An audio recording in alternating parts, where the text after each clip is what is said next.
and welcome to Northeast Tonight, the show that decodes the region. I am Wasbir Hussain.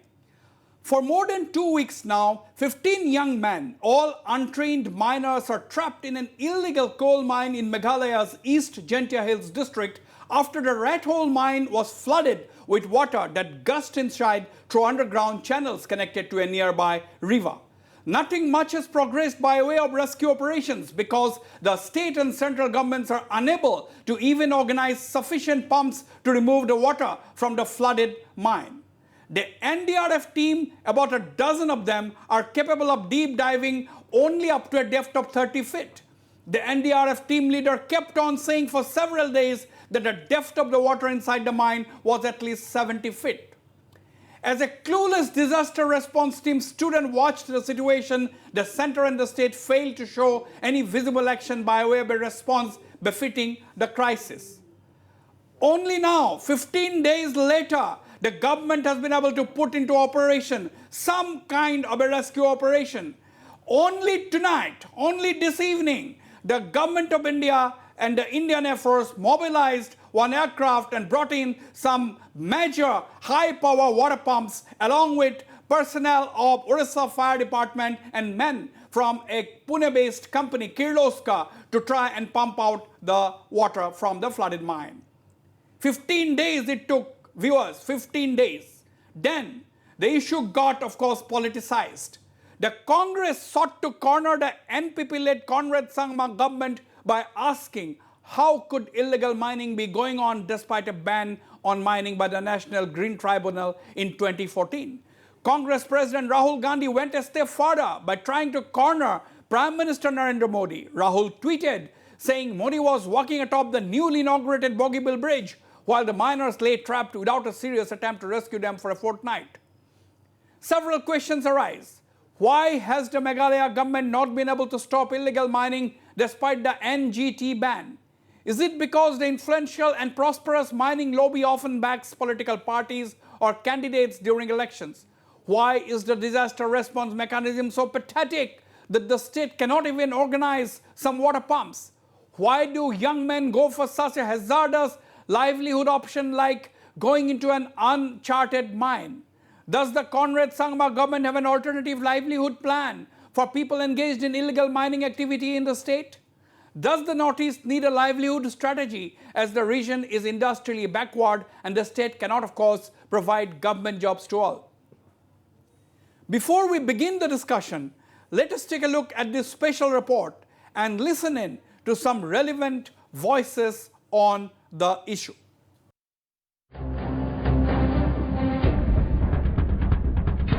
It was on the fateful morning of December 13th that close to 18 laborers went about their routine work in a 350-foot deep illegal coal mine located at a secluded area at Lumthari village in Meghalaya's East Gentia Hills. Tragedy struck soon after as the main shaft of the mine collapsed, trapping inside at least 15 miners engaged in illegal extraction of coal. By first light the next day, an NDRF team from Guwahati reached the disaster spot and, assisted by SDRF and district administration officials, began the so-called rescue work.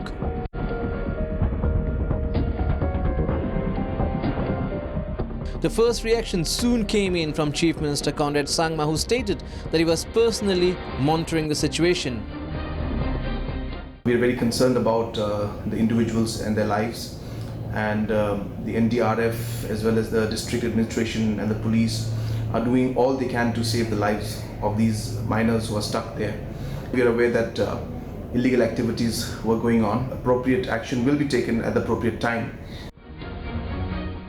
Back at the disaster site, the NDRF men were busy in a futile exercise of trying to drain out a river from inside the coal mine with barely one water pump at their disposal.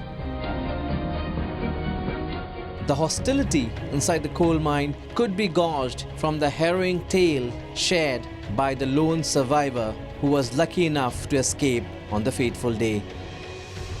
सुबह काम में गया है, 5:30 बजे काम में गया है, तो जाने के बाद 1-2 घंटा काम हो गया, अंदर से अंदर में कौन किसी का सीट में फ्लर हो गया पता नहीं। तो दूसरा साइड में पानी स्टॉक था दूसरा कुआरी में, तो कुआरी में जाके फ्लर हो गया। उस टाइम में वो कुआरी का पानी सब हमारा कुआरी में घुस गया है।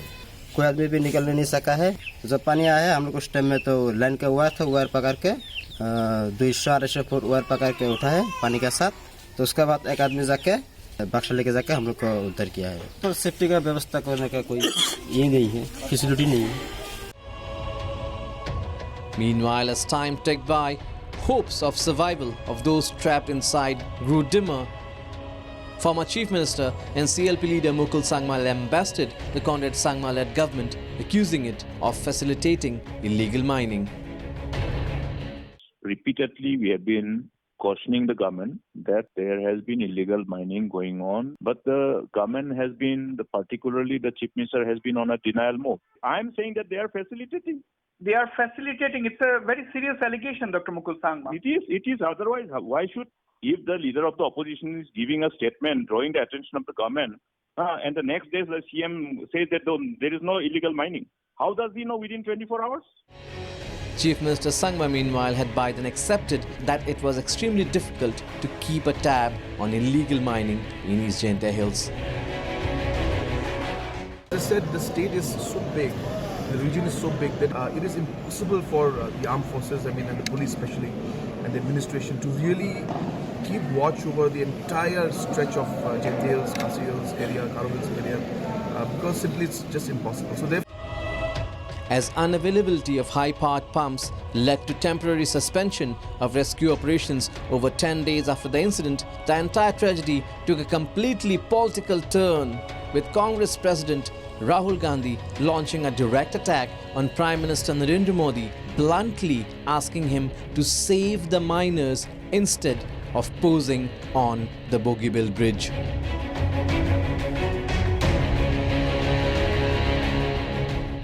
And just when the Meghalaya government and even the centre was being increasingly criticised for failing to control illegal rat hole mining, coal baron and Congress MP from Shillong, Vincent Pala, changed the narrative by advocating the need for regulating rat hole mining in the hill state.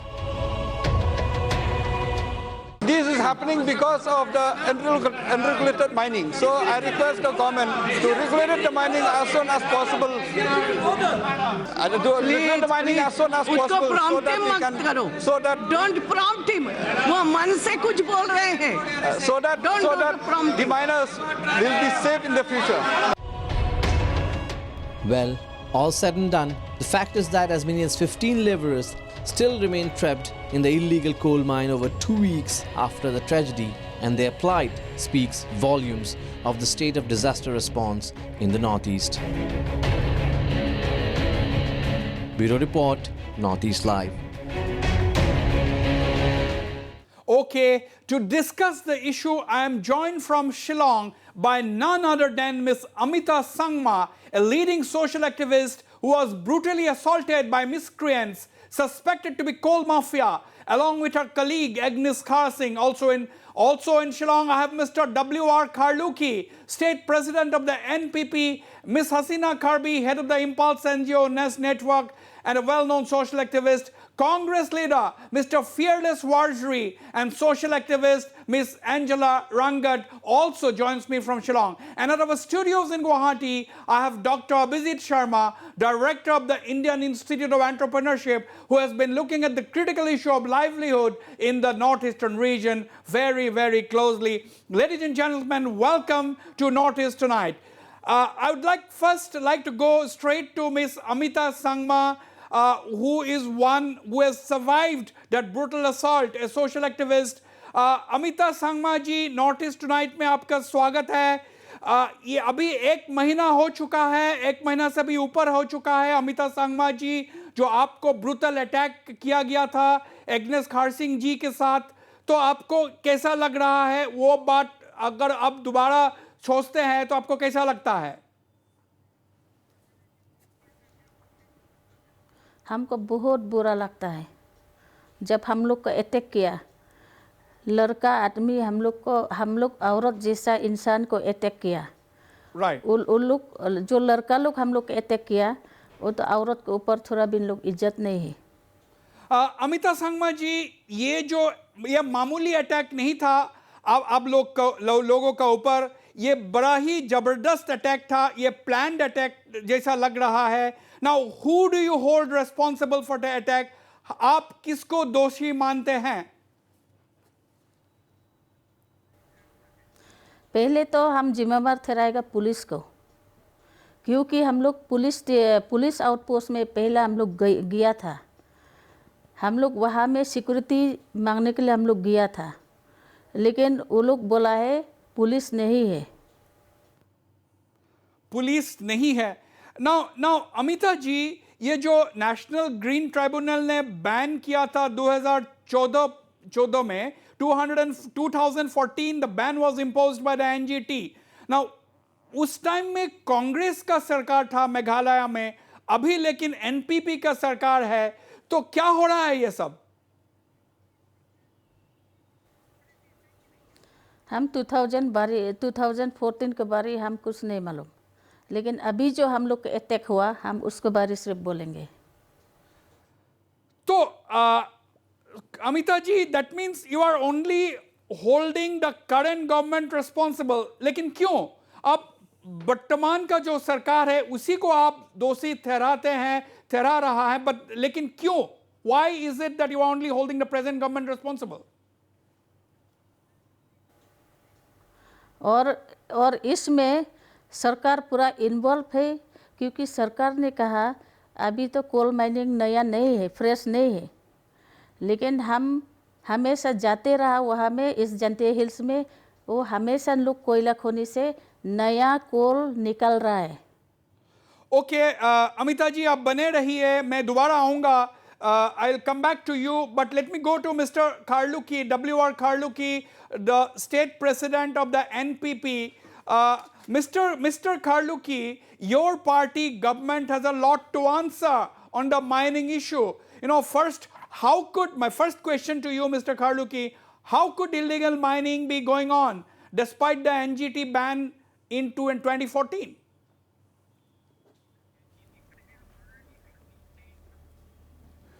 You see, the thing is, with regards to this illegal mining, I think I should let you down the lane of history. You see, mining in Giant Hills is not only recently. It was done right from the time of the Britishers. That was when he was a businessman in the East India Company, Mr. Harry Inglis. Okay. So of course, at that time, it was not on a big part like what it was done today. So to the people in Giant Hills, this is part of their livelihood. And I'd like to remind you so that people will know. You see, this coal area, major part of it was around the Tuber area. And you see what happened. During those days, these people belonging to the sub-tribe, the Tuber tribe, they were living as daily wage earner, working for construction of road. I think most of the roads So what is the done point in the pre-coal mining you are trying to make? area. British mean not pre-coal mining means heavy mining. Yeah, it was these people. They were the one who goes to travel from one place to another in Khasi in Giant Hills as daily laborers constructing the road. It only with the that when coal was found in those areas that these people started coal mining. Yeah. So it was not only a present, it was not only today, even of course not on a larger scale as today, mining has started. And when mining has started, let me tell you that it's not only this government, but even when Bibi Lungdo was the chief minister, he tried to go meet these people. Okay, Mr. Kharluki, hold on. Let me go to you, Mr. Fearless Warzri. Your party, the Congress, you have, your party leader, Dr. Mukul Sangma, has criticized the present government, for what is going on in East Jantia Hills and other parts of Meghalaya. You have heard Mr. Kharluki saying that illegal mining, or for that matter, this kind of business enterprises are extremely important for livelihood. Apart from everything else, he has said that it is a livelihood issue that is going on in Meghalaya from a long time. It has not just happened overnight. So what do you have to say, Mr. Warzri? Well, Mr. Wasbir, right from the outset, I would like to say that, the government of the day in Meghalaya, ever since we achieved our statehood, at all levels have never been very attentive to activities that, may be detrimental to our interest and to the environment. One good example I would like to, if you want to go down you see, one good example that I can cite here is, look at Wa Umkhra. Why do you think Wa Umkhra has become a big filthy drain nowadays? I can remember right from my youthful days, when we go to watch a football match, we used to cross that Wa Umkhra river, and the river was very clean, and we could wash our hands and feet, But I remember after that, stakes were, planted all along the river's front, the stream. So what is the point you are trying to make, and thereafter, Mr. Waziri? What is the limited point that you are trying to make? Where people lay claim to that stretch of land by the side of the river.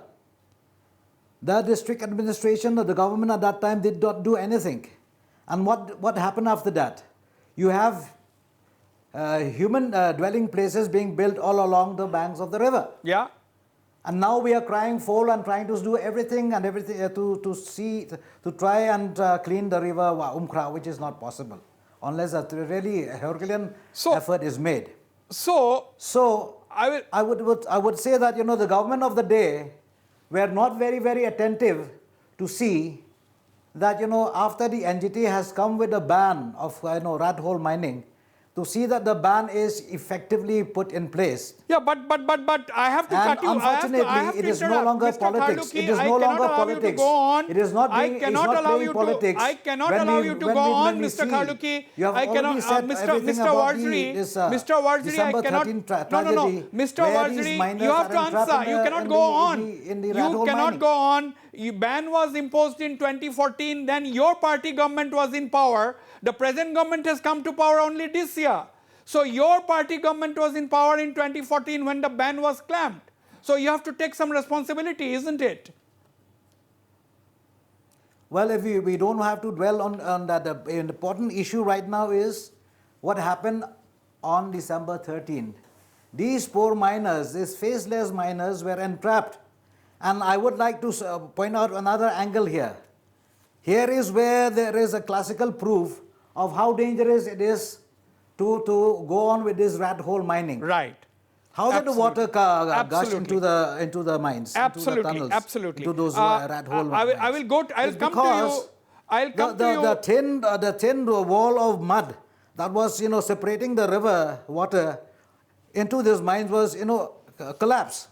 Yeah. And that's why the NGT came out with a ban on this rat hole mining. We'll go into all that. We'll go into all that. We will go into all that. So the government of the day will have to answer to the people. Mr. Waziri, please hold your thoughts. Mr. Waziri, please hold your thoughts. Mr. Waziri, please hold your thoughts. I'm coming to you, Dr. Abhijit Sharma. But before that, very quickly, Miss Angela Rangat, Mr. Khaluki, the NPP president, the president of the ruling party, he has clearly said that this is also a livelihood issue. So do you buy this argument? That is what he said, that apart from everything else, this is a livelihood issue which also cannot be ignored. And this mining is going on in Meghalaya from a long time. That is what is the opening remarks of Mr. Khaluki.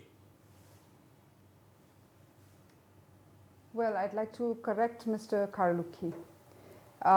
Mining, there's nothing traditional about it. There's nothing historic in the sense that the people did just that in Giant Hills. Mining may have been at a cottage industry level, okay? It's not as if all the people there are engaged in mining. And again, when we say mining, we have to differentiate between coal miners and coal mine laborers, okay? Yeah. Not only were people not coal mine owners, they were not even mine laborers. Many of them were agricultural workers. Giant Hills was famous for trade in oranges, in ginger, and turmeric. That was the mainstay, actually, in addition to other service jobs, etc., which got created later. So we have to call the bluff of people like Mr. Kharlukhi and the present government and the coal mining lobby who go on saying that it is a livelihood issue. Okay, I'll come to you. The question I want to put forward to them also. I'm coming back to you. Can I just finish this livelihood thing? Because even the laborers, many of them are not necessarily from the Jaintia Hills. They actually import cheap labor so that they can mistreat them. They can, you know, what has happened now, exploit them to the hilt. There have been many deaths in those coal pits, not just this recent one. Absolutely. They don't even pay them properly, which is why they hang on to get their payments. You know, and that is the reality. So let's call their bluff. Let us stop this myth of it being a livelihood avenue for most people in Jaintia Hills. Right. Ms. Angela Rangat, hold on to your Dr. Abhijit Sharma. You have heard this issue also. The question is, why do people, see, in this, among the 15 miners who are trapped, there are several boys from Assam as well, apart from local boys from Khasi Hills, and we don't know who are the others. Now the issue is, why do you think people go and take up such hazardous livelihood options? Because you don't know what is inside the rat hole mine. Livelihoods in Northeast has been difficult and has become more difficult now. And if you look at the incomes that they receive, the people get much lower. So in the rural areas, you tend to move towards sectors which provide you immediate income. And like Angela said, a lot of these miners are actually, or laborers are mostly from Assam. You have a major problem in terms of government is offering a lot of schemes in terms of building up livelihood. But I believe that I think we need to take it in a more concentrated or concerted effort in that. 2-3 things comes to my mind. One is that livelihoods which are based on local resources, local skills, I think we need to strongly focus on that, one. Two, another segment that we can look at is actually women enterprises, focusing, I'm making it also gender, because, you know, we need to segment the sectors and then work on the livelihood basket that can be built up, because until and unless we don't do that, we will not arrive at a solution. And then the third point is work on segments which are already working. For instance, in our institute, we are looking at one segment which is part of the tourism segment. We are looking at a niche segment within tourism. We'll elaborate on that, Dr. Abhijit Sharma. So basically the point you are making, Abhijit, is this, that once these schemes are put into operation, once people are encouraged to take up some of these schemes, then people will, actually the number of people going for such hazardous options might reduce in the long run. I'd like to go now. I'm joined by Hasina Karbi in Shillong. Hasina Karbi is the head of the Impulse NGO network and a well-known social activist. Hasina, 15 young men trapped underground for more than a fortnight now in East Jaintia Hills, all because illegal mining activity is going on despite the NGT ban. Hasina. The recent incident where the 15 laborers are stuck in the coal mines in Jaintia Hill could have been avoided if the state government has actually taken into account the direction from the National Green Tribunal after we, Impulse NGO Network, has filed the public interest litigation in 2014, ensuring that there's no more mining that needs to happen. Because these mines are already cross mines. A cross mine means a mine that have not been used for a while, and also the fact that these mines only major laborers, not any more children, are actually going back to start digging, and there's a lot of casualty that can happen because they're not being taken into account the kind of the length of the mine as well as the passages, which are actually completely not in order scientifically. So it could have been avoided if they did not allow more transportation. But the transportation has been taken into account due to the pressure from a lot of political parties as well as mine Right. owners or politicians themselves Okay. to transport coal, which is absolutely not necessary, because whatever the coal miners has actually given the list to the NGT of the coal that Absolutely. has been extracted, it was completed a long time ago. But this was going on in the pretext that, these are transportation only. Right. Hasina, hold your thoughts. I'll go for a break, but before that, very quickly, Mr. Karluki, the ban came into effect in 2014. That time the Congress was in power. But now, for the last 8 months or so, your government is in power, and this incident has proved that illegal mining is still going on under the very nose of your government, Mr. Karluki. Yes, yes, illegal, even during the time of the Congress also was there. You see, Giant Hills is not a small area, no. It covers so many areas. And there are areas in which even like a road is not possible. So it's very difficult to detect. Yes, in the road where the national highway passes, at least mining you will not see. But in areas in the deep villages, it's very difficult, I think, even for the officers also. And this illegal mining is always there. Not only during our time, but even during the previous government, it was there. It's very difficult to get it stopped. Though the government may try whatever hard it may be. Even now also, I'll tell you, I can predict that it's very difficult because, number one, this is their livelihood. We are talking about mining. Yes, we are talking about environment. No doubt about that. We should protect the environment. But what about the people's livelihood? They should. Absolutely. Think of that. So that's why people goes to illegal mining, no? To survive. Okay. You just see. You just see. It came out in the paper that this boy, just to earn a little amount for that, which was a church service, his mother was telling, had to go there, and poor people, they risk their life, no, because it is this which people really live on. Poor people risk their lives, so it is the responsibility of the government to ensure that they do not take up such options. So, Vijit Sharma, I'll come back to you. We'll go for a short break, but when I come back, I'll go straight to Mr. Fearless Warjri, Ms. Angela Rangat, and my other panelists. Don't go away. We'll be right back.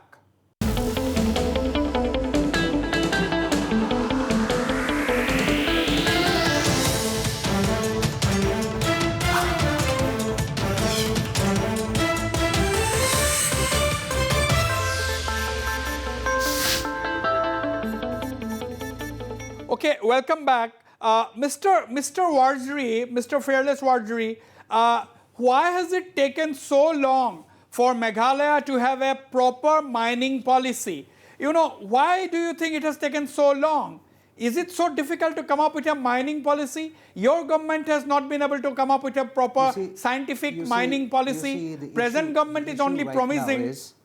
The issue right now is, it is the duty of the district administration. No. Let us not go into the present issue. We know.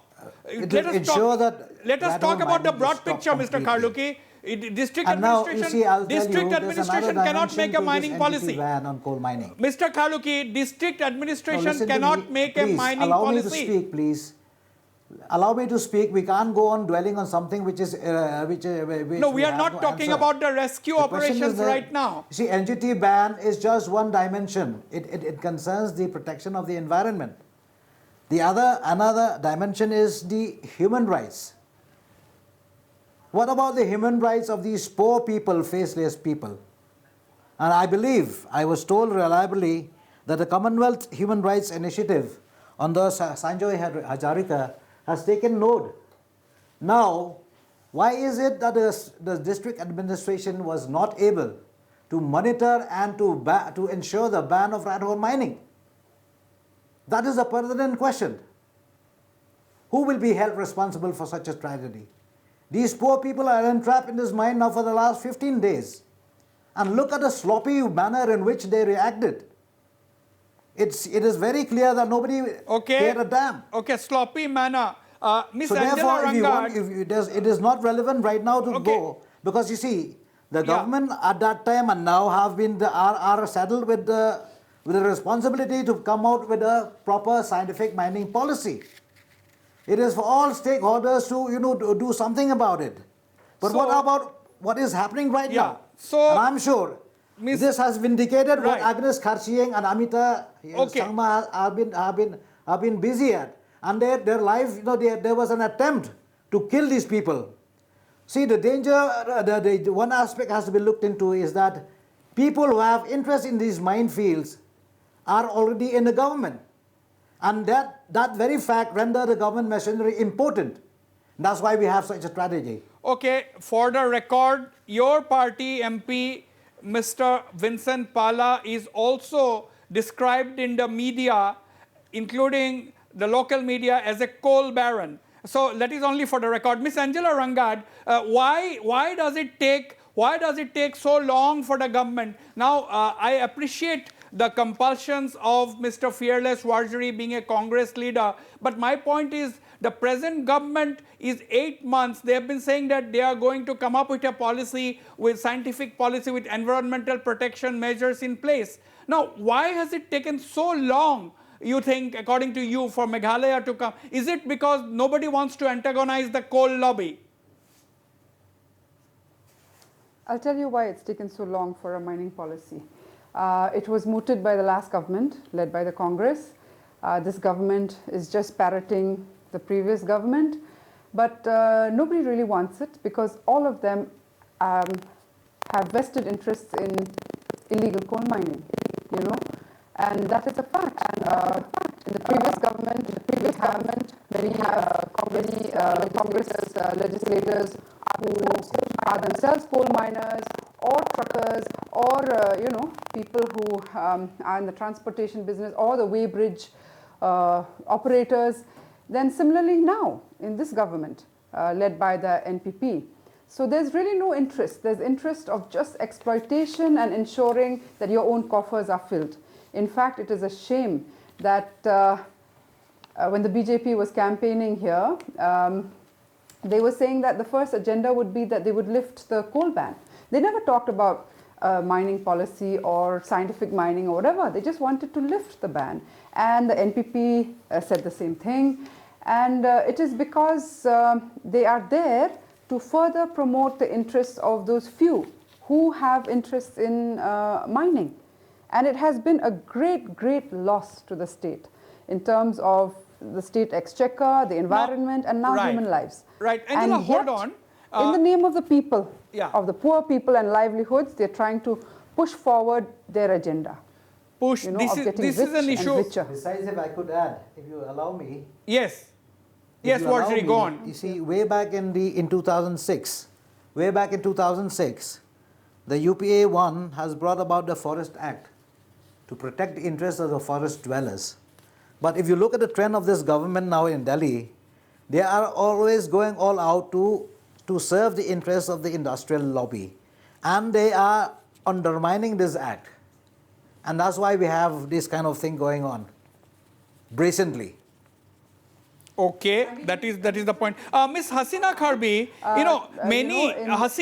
many including the ruling NPP says mining has been going on in Meghalaya for ages. You have heard Mr. Kharluki, and one cannot expect this to end overnight, and that it is a livelihood issue. Now, Miss Angela Rangat thinks that this livelihood issue, the bluff has to be called because there are a lot of other avenues. Agriculture, it's basically an agricultural economy. A lot of things can be diverted. I'll ask Abhijit Sharma also to talk about agriculture as an option. But Hasina, what do you think of this livelihood argument? Hasina. I think this argument was taken in the court when we had filed a public interest litigation, when the other organization, Dima Hasau, has filed a complaint that was clubbed to our petition as well, and other simultaneously complaint that came from other smaller organization, where it was said that, this is the livelihood. Now, our counter argument when we got the closure of the mine was that half of the people who are engaged in mining are laborers who are coming from Nepal or Bangladesh. Many of them are children because most of the virgin mines, when they go for new mining, they would require children to be involved. So the people who are losing livelihood is the mine owners, and it is the migrant who are actually losing the livelihood. In one context, the government did not want any migrant population to be in Meghalaya. In the other context, they were bringing them illegally to fulfill the economic requirement for themselves. So whose livelihood are they talking about? Whose livelihood are they talking about, Dr. Abhijit Sharma? It's a very complex kind of a situation. On one hand, there is a movement in the entire Northeast against illegal migration. And secondly, there is a suggestion that some of these people who are being used or employed in the mines are people who are absolutely exploited, as Angela Rangat had also said. And whose livelihood are we talking about? Is it the livelihood of the mine owners that are we talking about? Or is the livelihood of the poor people or some illegal migrants? Right. I would like to just step back a little and point out to the fact that, if you want to support a livelihood mechanism or system in the Northeast, it is a little difficult because densities are low, etc. Yeah. But we have a fantastic scheme under the Government of India called the Cluster Development Program, particularly addressing this problem and working with what I would call is the poor marginalized section. Unfortunately, this scheme, which is we are as a nodal agency working, the state governments are not very keen on expanding this for whatever reasons, I'm not very sure. So a scheme which is available for providing, I would call mostly non-farm in the area of textiles, in the area of handicrafts. So there are these areas which the state government can leverage, which is not happening as of now, and I think the state government need to look at some of these schemes. So I think we have the civil society, Ms. Angela Rangat, Hasina Karbi and others. They have to, I think, pressurize the government to come up or accept some of the existing schemes, like for example the cluster development scheme, to provide alternative livelihood options to people who risk their lives and die in the uncharted rat hole mines in Meghalaya. But Mr. Karluki, but let's talk about Mr. Fearless Warziri is also there, he will respond. But how can it take so long to put into operation an effective rescue operation? It's only today we have seen a Hercules landing with some high power water pumps from the National Disaster Management Authority and private companies like Kirloskar. Now, why did it take, if these machines are already available, why did it take so long for the Government of India to mobilize its resources? Mr. Karluki.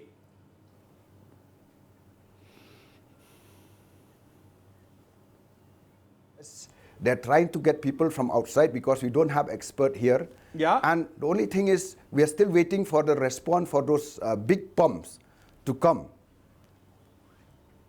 So it's not that the government is not doing, the government is trying its level best. Okay, now, do you now agree, Mr. Karluki, do you now at least agree that the disaster response mechanism in Meghalaya is just not there? Absolutely. It does not exist. So, for 15 days, the state government could manage only one pump or at the most two pumps. So, what does it indicate? Why should there be a department called disaster management, Mr. Karluki? You see, like I may say, this is the first time I think we experience this site with such a huge, major crisis. So yes, like what you said, I agree with you that government had to be on its toes from now onward. Not only for this mining management, even any unforeseen disaster management we have to. Okay, Mr. Warziri, my limited response from you that I am expecting is there is nothing called disaster management mechanism in Meghalaya. This incident has absolutely proved it. The matter is, we can see the utter callousness of the people in power, the authority that be. There was no proper assessment made as to the capability of the disaster management team.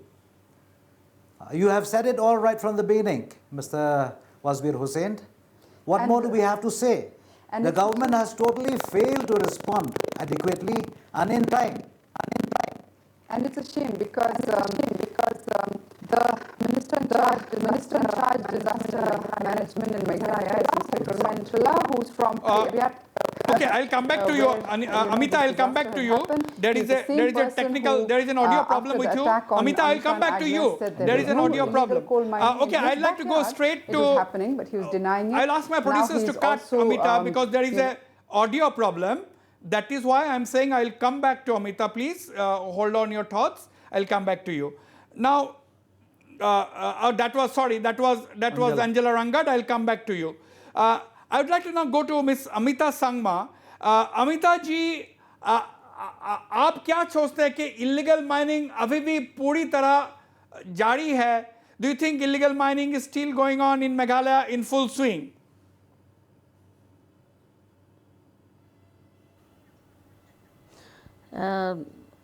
जो अभी जो सरकार बोल रहा है coal mining नहीं है, ये तो हम मानने को तैयार नहीं है जी, क्योंकि माइनिंग हमेशा निकाला जा रहा है। हम बहुत जगह में हम गया इस जंटिया हिल्स में, हम पूरा जाके खुद देख कर आया।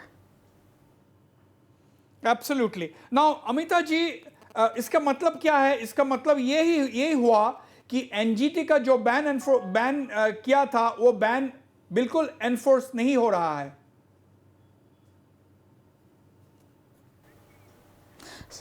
सरकार अभी का सरकार पूरा इन्वॉल्व है और निदमन सुलेट वो एनपीपी का वर्किंग प्रेसिडेंट है। हम लोग को इस जैसा मतलब बेरहमी से मारा है हम लोग को। नो बट आप कह रहे हैं कि मेघालय गवर्नमेंट इन्वॉल्व है, ये तो एलिगेशन है अमिता जी। हाँ, उसको मतलब सब है जो लोग इन्वॉल्व है, पूरा एनपीपी सरकार पूरा इन्वॉल्व है, इसलिए लोग उसका साथ देता है, वही हम बोलेंगे। तो आपका साथ, आपका पास क्या प्रूफ है कि आप on what basis are you making such a serious allegation miss Amita Sangma? हमारा पास तो हम खुद प्रूफ है, क्योंकि हम जाता है हमेशा जानते हिल्स में, हम कोयला खुनी में जाता है, हम देखता है। मेरा पास सारा फोटो भी था, उन लोग मेरा मोबाइल छीन लिया और मेरा मोबाइल को फेंक दिया लोग। Okay, I'll come back to you, Ms. Samita Sangma. Let me quickly go to Hasina. Ms. Hasina Karpi, you know, your organization, the Impulse NGO Network, had filed this PIL in court in 2014. You know, isn't it the government's responsibility? Isn't it the sole responsibility of the state government to enforce the court ruling?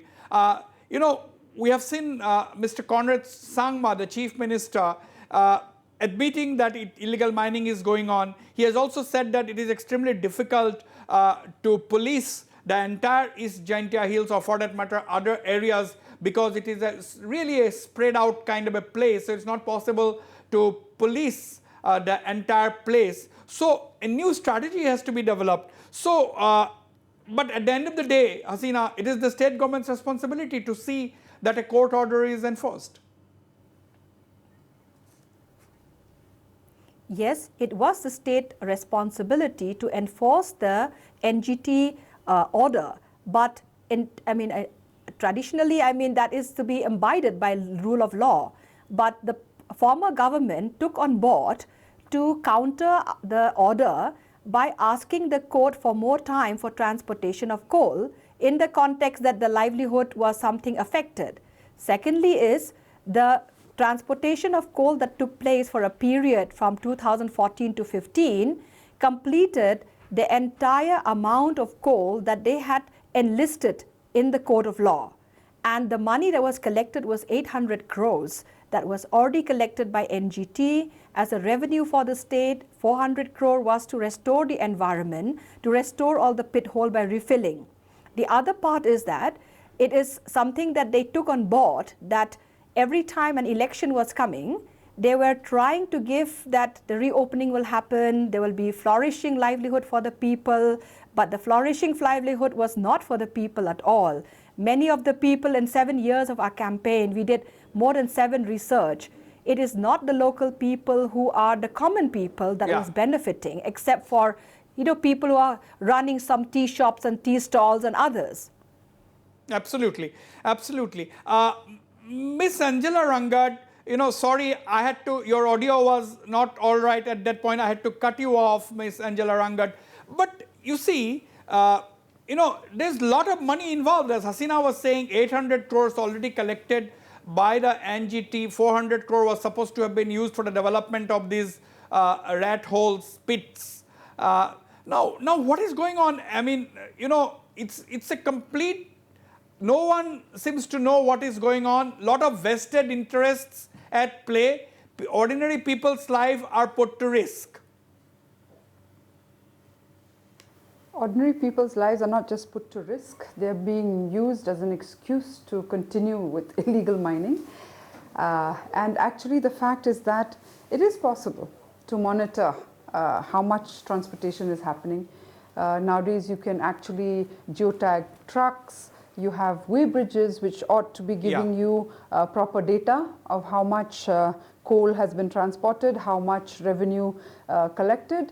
But as I said, it's a big circle of vested interests, from transporters to weighbridge operators to coal mine owners to politicians to police to everybody, that even if the assessed coal has been exhausted, it's possible that they'll say there is still coal which was dug up in 2014 that still needs transportation. And ironically, just recently in December was the latest order they got to further transport because they had posed a challenge in the Supreme Court, the miners, and they got the relief that they will be allowed to again transport till the end of January. And interestingly, if you see the movement of labor, right, and particularly these people who have been trapped in the coal right now, in the coal pits right now, it coincided with that order, you know. Absolutely. There was a sudden, I think, again, sort of rush of getting labor from somewhere and getting them to dig fresh coal. So all this is going on under the noses of the administration, the police. Under the nose of the administration and the police. Angela, just hold on. Let me bring in Mr. Karluki once again. Mr. Karluki, you know, you see, you have heard Amita Sangma ji and others who are directly accusing your government, NPP-led government, of directly backing the illegal mining lobby. Your leader, Mr. Nidamon Chulet, he is one of the main accused in the attack on Agnes Kharsing and Amita Sangma. And he has, of course, surrendered. You have appreciated that he surrendered, but you have maintained that you are not going to take any action until the courts proved Mr. Chulet guilty. Yes, technically you are right, but what about the moral issues involved in this? Mr. Karluki. You see, the thing is, actually, let me tell you, during the election, we organized and mobilized. Let me inform you, me as the president, is not only Mr. Chulet, many coal barons supported the party this time, or many people involving in mining supported the party this time, hoping that at least their misery can at least their misery with our help can end. So that's why we got the support of all. And we don't know, because when we recruit people, we don't know that this person is going to do this. So like I told you earlier, even now, yes, the only thing is you have to prove him that he's guilty is the court. Suppose like today, he was expelled and he was found not guilty by the court. So what do we do? So that's why I said, until proven guilty, I'm not going to take any action. I will take action like again and again, I will stick to this, that if today the court decide he's guilty, tomorrow he'll be out of the party. So there is also an allegation. I'm coming to you, Mr. Wasbir, for your response. But Mr. Karluki, is this the reason why you are supposed to be soft on the coal lobby? This is an allegation against you, that you are soft on the coal lobby. Mr. Karluki. It's not that we are soft on the coal lobby. The coal lobby, I'll tell you, okay, party may deny it, but coal lobby is supporting every party in the state. They cannot deny. At one point of time, they're supporting either A party or B party. And it is not that we are soft on them. We are going. We are trying. We will bring up with a new policy. That's why we are only 6 months into the government. Now the Congress was there almost 8 years. And not only that, I think in most of the years in Meghalaya, after Meghalaya comes, I think the Congress is in power. They are not doing anything. But we are only 8 months or 9 months into into the government. I Give want us a chance. We are trying our level best. Mr. Karluki We're trying and to sort out. Warziri We on the know screen. how much our people suffer. We know how much the state suffer. Yeah. Like 700, 800 revenue we are losing. From where we will get this revenue? We try our level best. You give our young chief minister a chance, he will do it. Okay, Mr. Warziri, you have heard Mr. Karluki, 2-3 points. Mr. Karluki has openly admitted, that the coal lobby has supported his party, that is the NPP this time, hoping that when the NPP is elected, quote unquote, their misery may be resolved by the government. Number one. Number two, he has also said that the Congress was in power for 8 years but did nothing. So how do you respond, Mr. Warziri? Can Mr. Warziri be alone on the frame? Yes. Well, the thing is along like with this. Let us not Karluki. get small and Yes. petty. It is no longer time to throw mud at one another. As political parties across the board, we are responsible to do service for the benefit of the people. So let us begin now, after this tragedy that is unfolding. Let us make sure that the power that be in the state government and also in the center do something to resolve this issue. We can't be having excuses. We can't be playing politics all the time. Of course, I have to mention here that power politics in Meghalaya is playing havoc with the people's life. It's time that we call a spade and do something about it. And they have to admit mistakes. If the Congress, whoever were in power at that time, if they have committed omissions and commission, they'll have to admit it. Now we are having this NPP government. I'm not talking against this government just because I'm a congressman. As a matter of fact, I'm here as in my individual capacity. Yeah. I'm speaking on behalf of the interests of the people. Yeah. Let's for once start doing something concrete. Okay.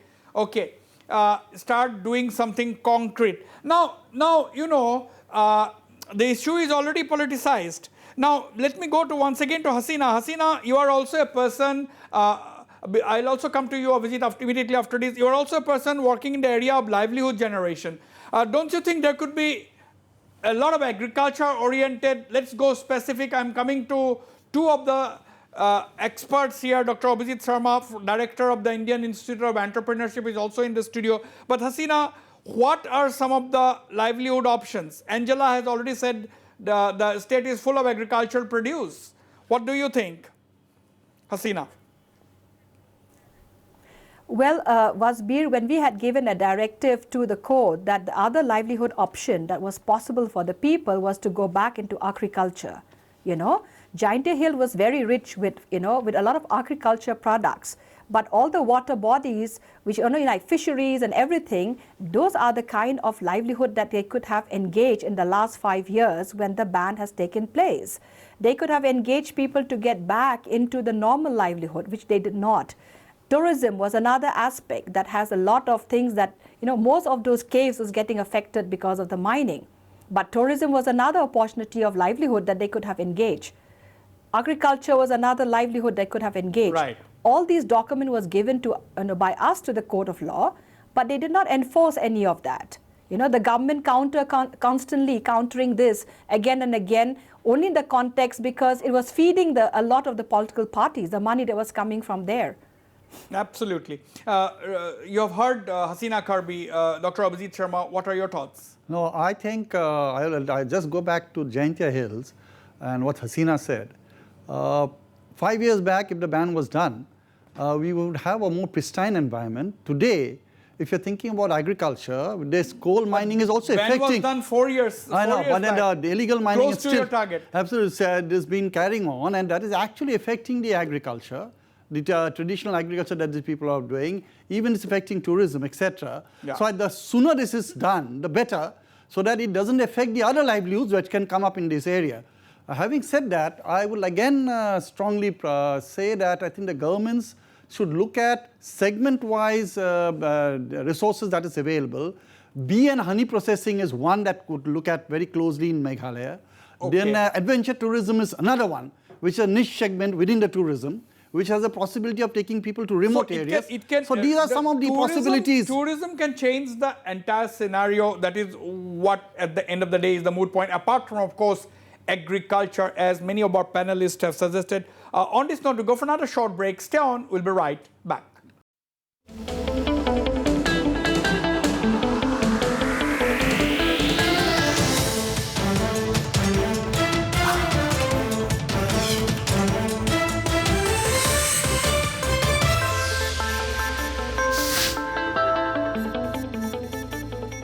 Welcome back. Amita Sangma ji, ये आप सुन रहे थे कि livelihood NPP का leader जो है और others और बहुत और भी है जो लाइवलीहुड इशू का आर्गुमेंट दे रहे हैं दैट कोल माइनिंग बहुत जरूरी है लाइवलीहुड का। आपका व्यक्तिगत ख्याल क्या है? What is your personal thoughts on this? वो तो गलत है। हम लोग भी तो बिना कोल, हम लोग वही यहाँ में रहता है, हम लोग खुद काम करके हम लोग खाता है, सिर्फ कोल से नहीं होता।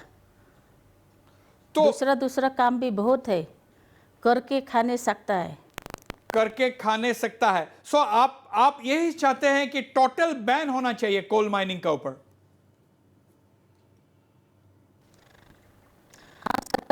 हाँ, सरकार को बंद करना चाहिए। जब तक कोल माइनिंग होगा आदमी का अटैक होते रहेगा। तो अमिता जी, ये लाइवलीहुड वाला आर्गुमेंट आप बिल्कुल सहमत नहीं है?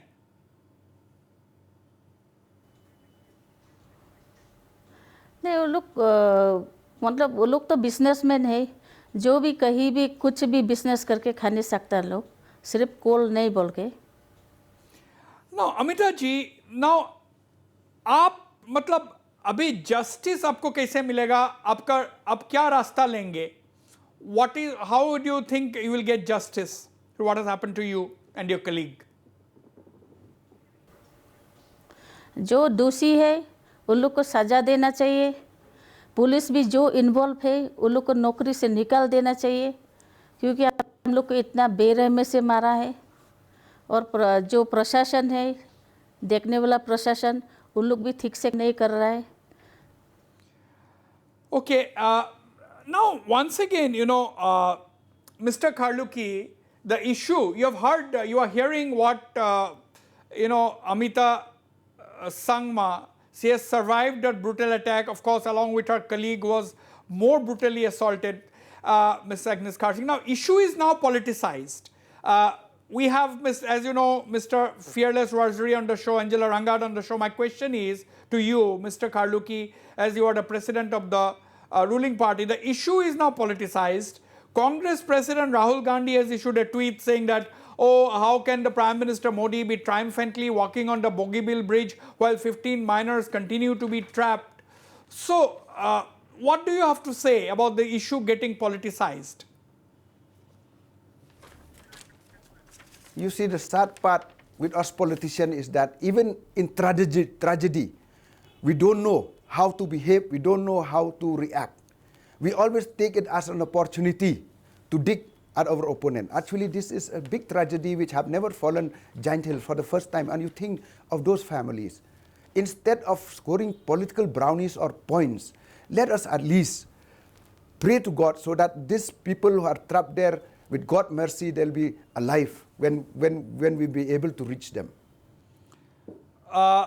I will come to you, Mr. Wasbir, but Angela Rangad, are you absolutely, totally surprised that people want to play politics even at this hour? Well, first of all, I must say that it was an interesting admission by Mr. Kharluki that the coal lobby funds the political parties. He's now put that on record. So that's very clear.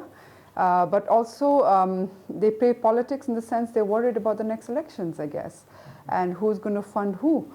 But the interesting thing is, the other facts he has wrong is that this is not the first time that has happened, There have been miners trapped in Nangal Bibra a few years ago. Oh, yes. And there have always been accidents in these mines. Absolutely. It's just that perhaps they're not reported, they're hushed up, so that also needs to be remembered.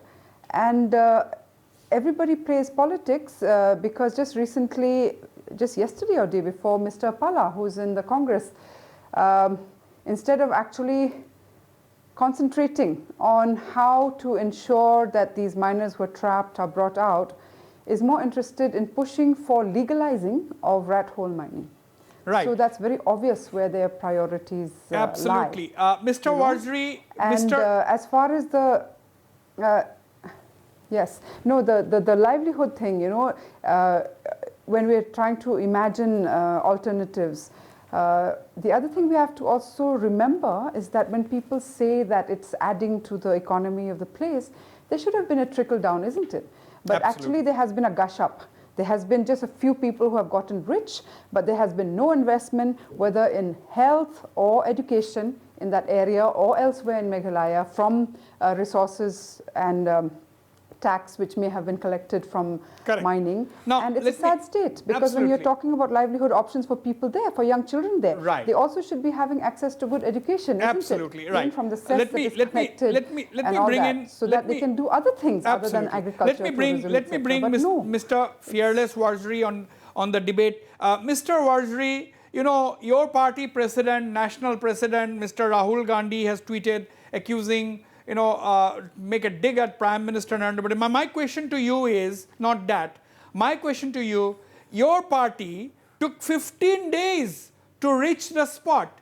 Only today, three to four of your party MLAs, Ms. Amparin Lingdo, Mr. George Lingdo, Dr. Azad Jaman, have managed to visit the site or reach the site only today. Why do you take 15 days being in the opposition? Okay, we have not seen many of the top government leaders going, but that's a different story. But you are in the opposition, you have also not visited.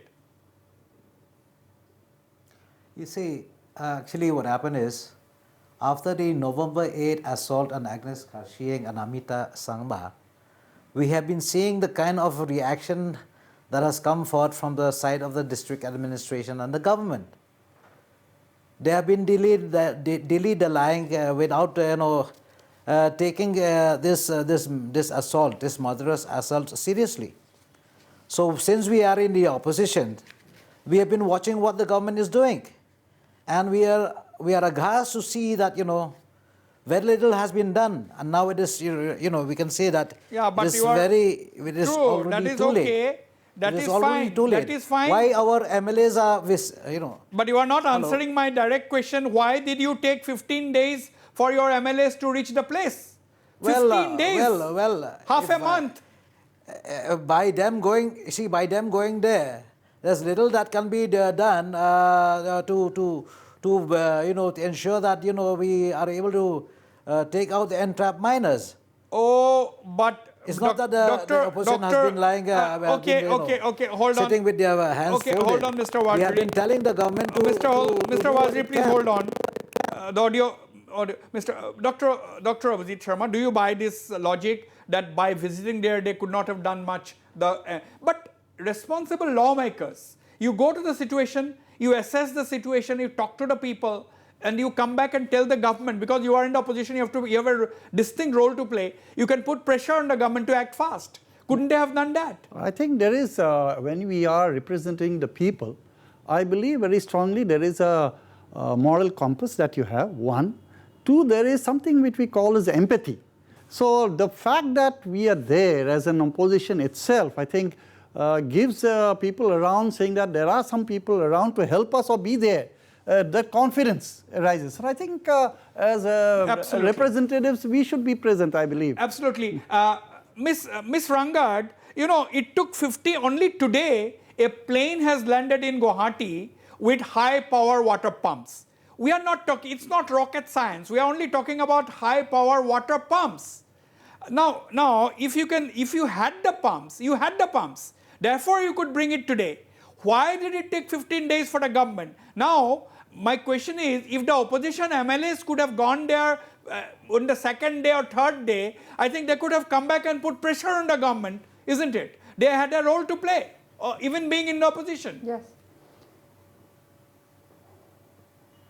Definitely, they have a role to play in, pointing out the lapses of the government. Oh, and yes. also just as legislators and representatives of a certain constituency, you have to take the responsibility to be speaking on behalf of the people.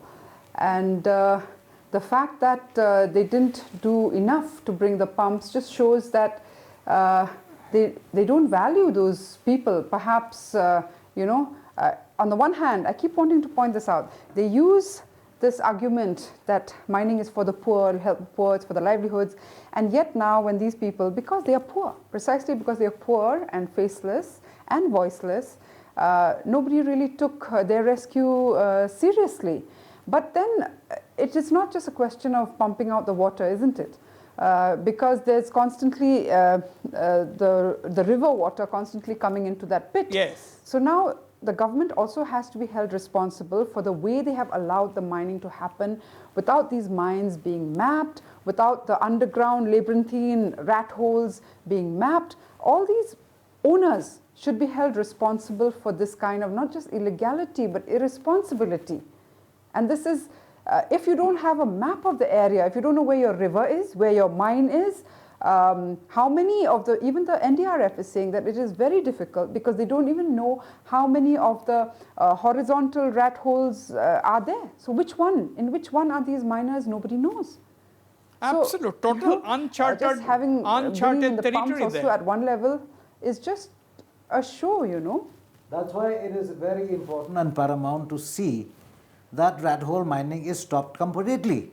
They cannot make any excuses for not doing that.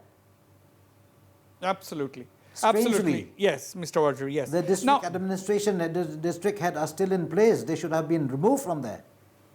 Forthwith. Absolutely. And as Mr. Karlukhi was saying, that the prime accused in Agnes and Amita's case, Mr. Nidamon Chulet, was on the run for so long, he finally surrenders. I don't think we all should be grateful for him surrendering. He's perhaps surrendering because he realizes that he'll still get protection after surrendering, because another of the accused, who was finally apprehended by police, has not been in the lockup. He's been cozily camping in a hospital, So when he says that only when it is proven after a trial that this man is guilty, that the party will take action, let me remind him that justice should not only be done, it should be seen that justice should be done, and the government in place should be leading the way in showing, that they are there and doing what is needed to be done. As Mr. Fearless said, they did nothing to the district administration and the police there, isn't it? Right. How is it not? It is not possible that they don't know that illegal coal mining is happening, that the trucks are moving, that they do not have papers, Absolutely. that they're not paying the taxes, that they're having forged challans. It is not possible that they don't Absolutely. know. And yet the state government Very didn't true, take very action true, on that very true, Angela, administration very there. true, Angela. It is only after they have been cornered Miss Hasina, that they are admitting to the continuation of this mining, illegal mining. Yes. I mean, it's an open secret right now. Open secret. Now, yes. Now, Miss Hasina, how easy, we have heard, we have been discussing this issue for 1 hour now. Now, how easy or difficult, Miss Hasina, is the road ahead? The coal lobby is prosperous and is, of course, backing political parties or individual candidates. This is an open secret now. Hasina. Yes, so this incident that has happened, Wasbir, there are around 24 kind of incidences like this that has taken place when we started the campaign of our work, when we conducted the research. But those never saw the light of discussion of the day, because most of the people who were, who died in those, calamities that took place were people not from the state. This time, because some of the laborers are from the state, and also that election was coming up, this had flared up into a larger discussion. Now, of course, they had taken all the steps of how to get back the bodies, but there's not possibility of getting back the bodies at all. We have mapped most of the mine. We mapped 5,000 pit holes and had done a lot of estimation of how this coal mining was taking place. There's no way that they can really get the dead body because the tunnels are not systematically drawn into a map. Okay, and those maps are not available, Yes. Let me once again, go to Amita Sangma. Amita ji, आपने अभी high court को move किया है. You have moved a high court. आपने CBI inquiry demand किया है, तो क्या आप स्टेट पुलिस के ऊपर या स्टेट गवर्नमेंट के ऊपर क्या आपको भरोसा नहीं है? हाँ, हम भरोसा नहीं है स्टेट पुलिस में, क्योंकि कहीं भी नहीं पहुंचेगा, इसलिए हम सीबीआई इंक्वायरी चाहिए, CBI investigation.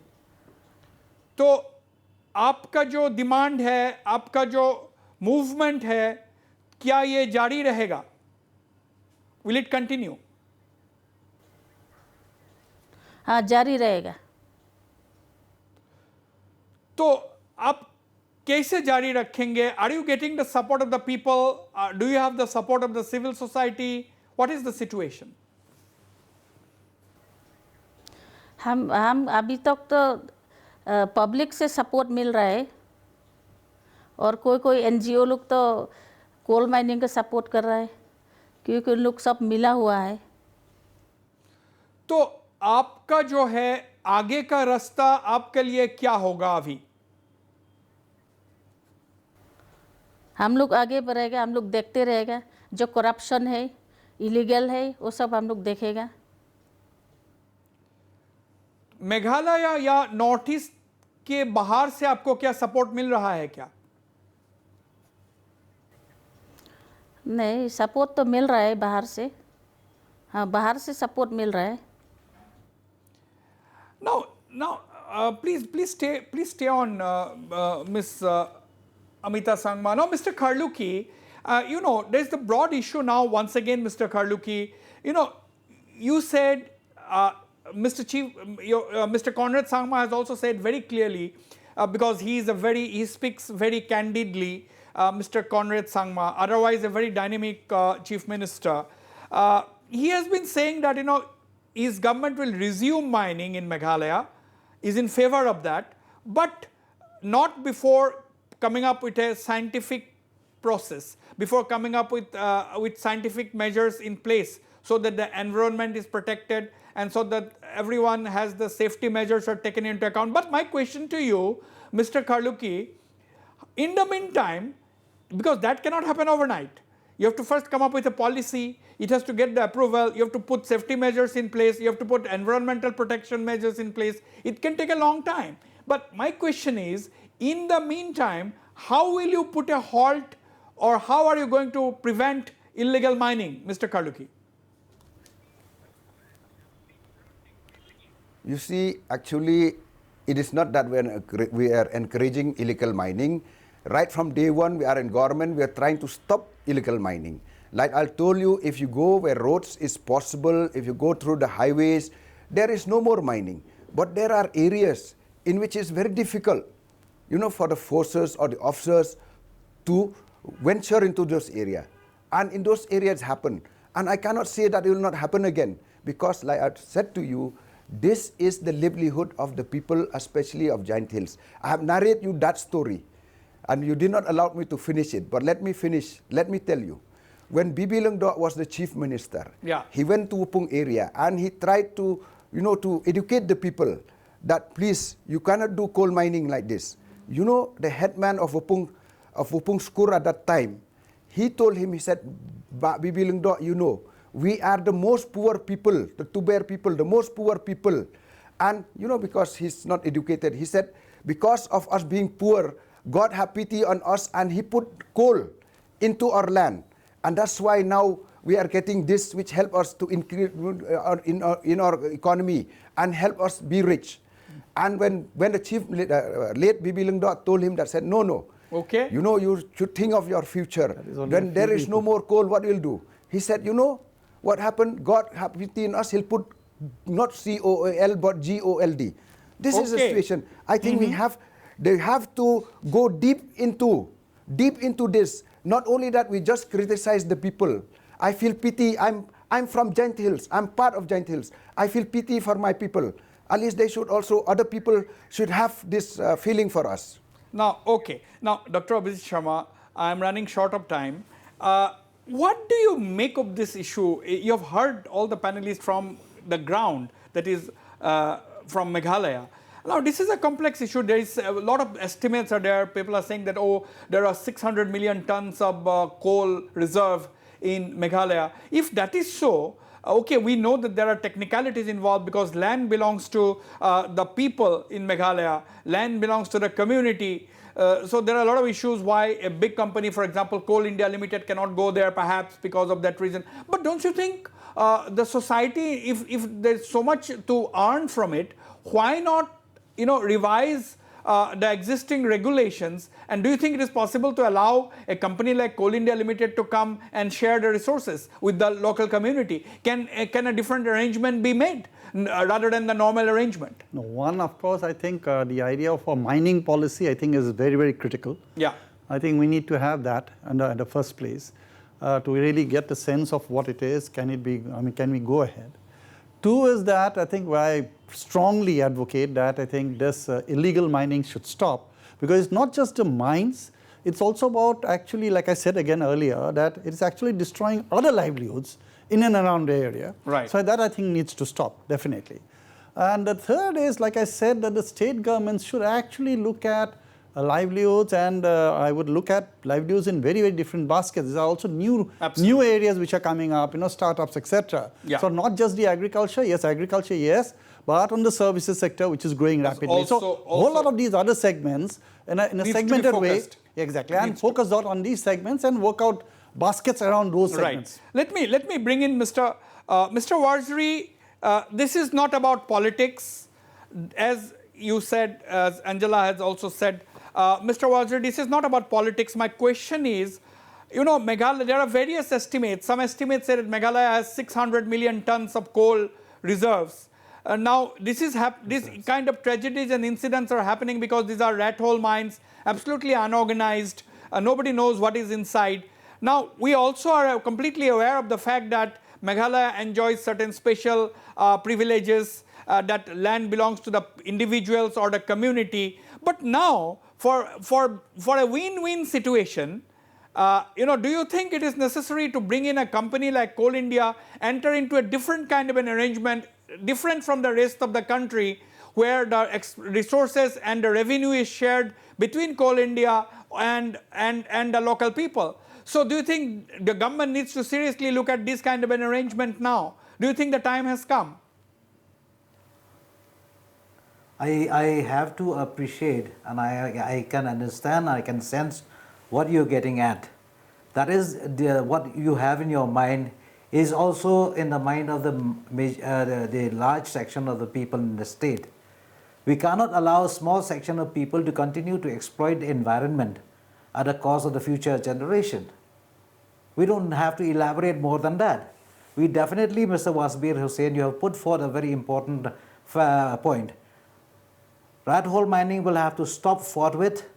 The government that be in the state and in the center will have to make sure that rat hole mining is stopped, and then until such time we come up with a proper policy that will ensure scientific mining of the reserve that we have, so that it benefit not only this generation and a small section of the people who are into mining, but it also look into the future of the future generation of the state. Absolutely. We need to do that. Absolutely. Meanwhile, rat hole mining will have to stop. Absolutely. And we have to thank your channel for taking up this program very seriously. Thank you so much. Thank you so much. Ms. Angela, what do you think? The same question goes to you that I asked Mr. Wasbir. Well, I think people should know that the other bluff that has been going around is that because we are a 6th schedule area, we do not need to comply to the national legislations, especially those to do with coal mining, etc. But the fact is that actually what we have been paying are penalties. Penalties for not following national legislation on coal, as per the Coal Act, etc. And so now when you're talking about banning coal mining but shifting to scientific mining, etc., the fact remains that number one, whether it's coal mining by rat hole method or scientific method, it will actually have an adverse impact on the environment. There will be exploitation of human resources, even people, labor, etc. And we should start exploring other renewable sources of energy, you know. It is possible. The rest of the world is shifting away from fossil fuels such as coal, etc., to wind, to solar, etc. Those areas which have been decimated because of coal mining can actually be used to set up wind power, and you know, and even that in fact can be real employment generation, where people will need to be employed, Angela, to maintain the windmills, the solar panels, etc. Absolutely. Now I'm running absolutely short of time. Hasina, you know, at the end of the day, disaster response we have seen in the last 15 days, pathetic to say the least. That is also one area where the government has to look into. Hasina. Yes, so disaster management is a department that is supposed to be trained to actually support any kind of disaster like this.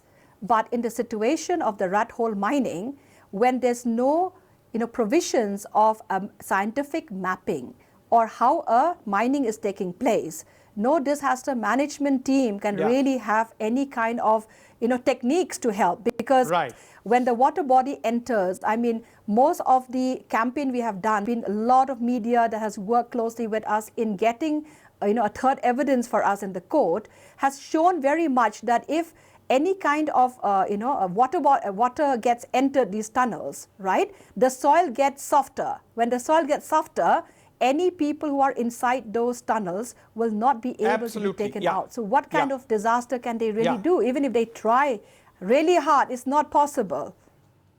Okay. Now, finally, what is your message to Chief Minister Conrad Sangma, Hasina?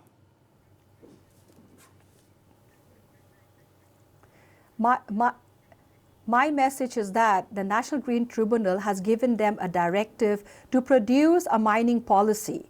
They did involve the Tata Consultancy from the Meghalaya mineral resources, where the department had given some mining plan. But the possibility of that, because we were completely in the process to really follow up, because we are still fighting this court, this case in the court. Hasina, I'm absolutely... The Jaintia Hill does not have any I'm running short of time. I'll go to thank you, Hasina. I'll very quickly go to Miss Amita Sangma. Amita, आपके final हमारा पास time बहुत कम है Amita ji, what is your message to chief minister Conrad Sangma? आप कॉनरेड संगमा जी को क्या कहना चाहेंगे?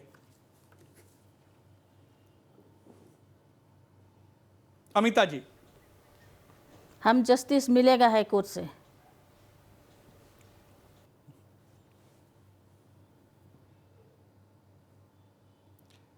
ओके, अब ओके, जस्टिस मिलेंगे हाई कोर्ट से। ओके, तो mister Kharluki, do you think finally that you will be able to resolve this issue and there could be a situation where you will gain control of the entire thing? Mr. Kharluki. Yes, we'll try. I'll tell you, it's not only we. Let me remind you, at the time I was in politics in 1988. Of course, I was at that time in a regional party in the hills, in this Hill People's Union. Mr. P.A. Sangma has started, to bring about a policy so that he can somehow, regulate the mining and all this. You know what happened? The people were spontaneous in rising against P.A. Sangma, because they know that this is their bread and butter for them. For us, it is discussion, it is politics. For Rahul Gandhi, it's politics. But for the people of Giant Hills, this is bread and butter. Okay. Again, insisting on that. Bread and butter issue. Your last words, Dr. Abhijit Sharma. No, I'd like to just say to Mr. Kharluki, we did a study some time back, and about 3 years back, throughout Meghalaya and also Jaintia Hills. This was, and we found out on livelihoods that, one of the elements which was very strong was livestock. And people use livestock for actually moving up the ladder. So yes, you might be looking at coal, but I think there is also this option which is there. And I fear that expanding this would actually destroy the livelihood that we are seeing actually had an option there. So my fear element, and this study was fairly comprehensive. We did it for the government of Meghalaya. Okay. Absolutely. Let's hope it was very engaging discussion with this. At the end of the day, the issue is a live issue in not just Meghalaya, but this is a live issue that the nation needs to, that the central government particularly needs to look into. At the end of the day, it's an issue of livelihood for some, and it's an issue of safety and security for the miners who enter this kind of absolutely unknown and uncharted territory. But the mine owners cannot just think about earning more and more, and it is of course an issue that is beyond politics. Of course, we also know that the coal lobby is extremely prosperous and they back political parties, but at the end of the day, it is the Conrad Sangma government. The ball is in the Conrad Sangma government's court, and we all hope that matter is resolved amicably by taking into the opinion of all the stakeholders in the state. On that note, we end this edition of Northeast Tonight. Thank all my panelists for participating in this very, very engaging discussion. Good night and goodbye.